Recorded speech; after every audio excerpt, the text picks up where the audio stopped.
In this video tutorial, you'll learn how to turn off comments notifications in WordPress.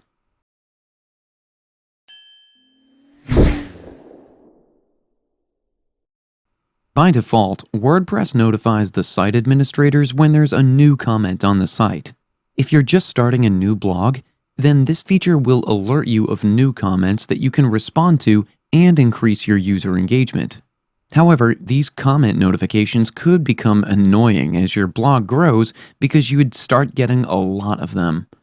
To turn off comment notification, in your dashboard, go to Settings. Then click on Discussion.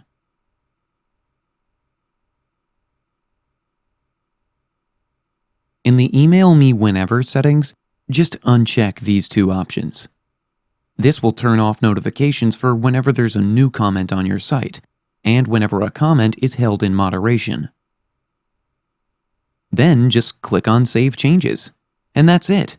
This is how you can turn off comments notifications in WordPress.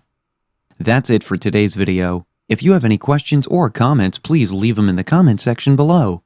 And if you like this video, please click on the like button. If you're new to our channel, hit the subscribe button and tap the bell icon so that you don't miss any of our future videos. Thanks for watching. We'll see you with the next one.